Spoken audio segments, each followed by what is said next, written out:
भ्रष्टाचार विरोधात अजय भांगे यांचं केज तहसील समोर बेमुदत आमरण उपोषण। दिवसेंदिवस सर्वत्र भ्रष्टाचाराने कळस केलाय। शासनाचे प्रत्येक काम दर्जाहीन होत आहे। त्यामुळे मांजरसुंबा ते धायगुडा पिंपळा या राष्ट्रीय महामार्गाच्या कामामध्ये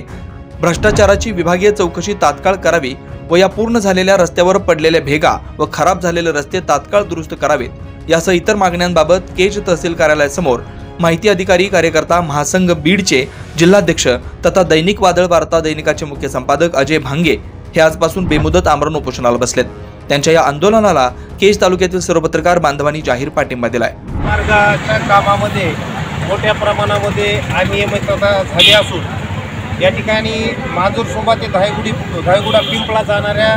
राष्ट्रीय महामार्गाच्या कामामध्ये झालेल्या भ्रष्टाचाराची चौकशी करावी। त्याचबरोबर या ठिकाणी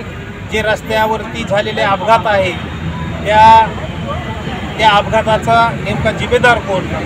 जो कोणी जिम्मेदार असेल त्या प्रशासनातील अधिकारी त्याला तात्काळ त्याच्यावरती कारवाई करावी। त्याबरोबरच या ठिकाणी या मागणीसाठी जवळपास 2021 पासून याचा पाठपुरावा सुरू आहे आणि ह्या रस्त्याचं जे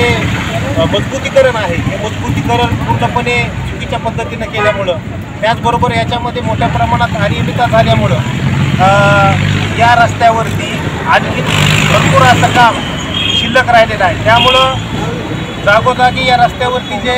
पथदिवे आहेत ते अद्यापपर्यंत बंद आहेत। या ठिकाणी दुचाकीस्वार त्याबरोबरच चारचाकी गाडी जे आहे यांना या ठिकाणी मोठ्या शिकापीनं मोठ्या कष्टानं या रस्त्यावरती चालावं लागत आहे, कारण अपघाताचं प्रमाण मोठ्या प्रमाणात वाढलेलं आहे। आणि त्याचबरोबर या ठिकाणी रस्त्यावरती अपघात झाल्यामुळे अनेकांचा मृत्यू या रस्त्यावरती गेलेला आहे। दुसरी गोष्ट अशी की ज्यावेळेस हे रस्ता करणं सुरू होतं त्यावेळेस या रस्त्याच्या दोन्ही बाजूला मोठमोठे त्याच्यामध्ये वडाची झाडं असतील, त्याच्यामध्ये वेगवेगळ्या स्वरूपाची झाडं होती, परंतु त्या मोठमोठ्या झाडांची कत्तल केली आणि या राष्ट्रीय महामार्ग बनवता वेळेस त्यांच्या इस्टिमेटमध्ये अशा प्रकारचं नमूद केलं होतं की झाडं जर या रस्त्याच्या बाजूला असतील आणि ते जर तोडले असतील तर त्या जागेवरती या ठिकाणी वृक्ष लागवड करावी आणि त्याची जोपासना करावी, त्याचं संवर्धन करावं। परंतु अद्यापपर्यंत कुठल्याही पद्धतीनं या रस्त्याच्या दोन्ही बाजूला वृक्ष लागवड केलेली दिसून आलेली नाही आणि एकही झाड त्या ठिकाणी लावण्यात आलेलं नाही। त्याचबरोबर या ठिकाणी आपण बघितलं तर याच रस्त्याच्या अनुषंगानं विविध वेळेस केजचे जिल्हाधिकारी असतील, त्याचबरोबर बीडतील, त्याचबरोबर विभागीय आयुक्त असतील, त्याचबरोबर महाराष्ट्र रस्ते विकास महामंडळ संभाजीनगर असेल, त्याचबरोबर माननीय महाराष्ट्राचे मुख्यमंत्री एकनाथजी शिंदे साहेब असतील, मंत्रालय असेल, महाराष्ट्र रस्ते विकास महामंडळ मुंबई असेल, अशा ठिकाणी पाठीमागच्या 2021 पासून सातत्यानं माहिती अधिकार कार्यकर्ता महासंघाच्या वतीनं वेळोवेळी निवेदन दिलेले आहेत, तक्रारी दाखल केलेल्या आहेत, परंतु त्या तक्रारीचा कुठल्याही अद्यापपर्यंत दखल घेतलेली नाही। तर ऑफिसमध्ये गेल्यानंतर, कार्यालयामध्ये गेल्यानंतर उडवाउडवीचे उत्तर देण्यात आले आणि रस्ता ज्या पद्धतीनं चालू आहे त्याच पद्धतीनं सुरू करण्यात आला। त्याचबरोबर या ठिकाणी MSRDCनं नियुक्त केलेली NPEC कन्सल्टिंग कंपनी जी आहे त्या कंपनीचं कार्यालय अंबाजोगाई या ठिकाणी पाठीमागच्या 5 ते 6 महिन्यापासून या ठिकाणचे जे मुख्य अधिकारी आहेत रविकुमार या ठिकाणी नाहीत आणि रस्त्याची गुणवत्ता तपासण्याचे खरं जर कोण जिम्मेदार असेल तर ते रविकुमार आहेत, परंतु रविकुमार या ठिकाणी जवळपास 5 ते 6 महिन्यापासून या ठिकाणी नाहीत। त्यांचं ऑफिस कार्यालय अंबाजोगाई या ठिकाणचं बंद आहे आणि बंद असल्यामुळं या ठिकाणी या रस्त्याची गुणवत्ता कोण तपासणार आहे आणि गुणवत्तावरती प्रश्नचिन्ह निर्माण होऊन नेमका गुणवत्ता तपासणारा अधिकारी जर या ठिकाणी नसेल तर हा रस्त्याचं काम कशा पद्धतीनं होत असेल हे सर्वसामान्य नागरिकांना चांगल्याच प्रकारे ठाऊक झालेलं आहे आणि म्हणून या रस्त्याची तात्काळ दुरुस्ती करावी। त्याचबरोबर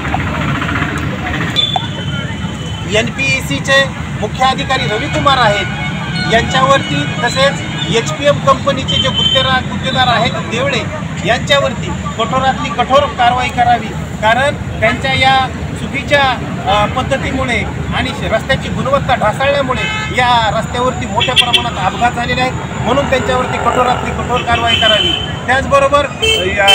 या रस्त्यावरती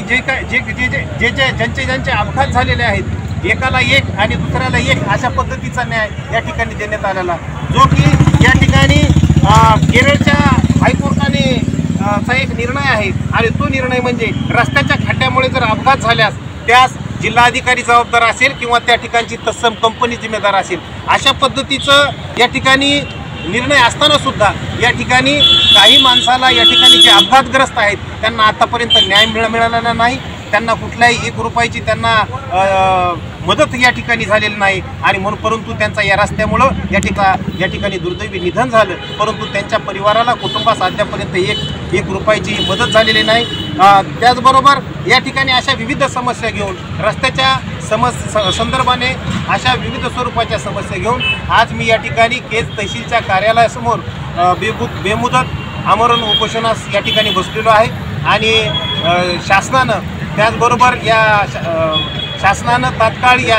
आमरण उपोषणाची माहिती अधिकार संघाच्या माध्यमातून बीड जिल्ह्याच्या माध्यमातून या ठिकाणी होत असलेल्या उपोषणाची दखल घ्यावी व तात्काळ ज्या काही मागण्या आहेत त्या मागण्या मान्य कराव्यात, अन्यथा या ठिकाणी असेच हे आमरण उपोषण सुरू राहील। लोकनायक न्यूजसाठी महादेव काळे, केज, बीड। लोकनायक न्यूज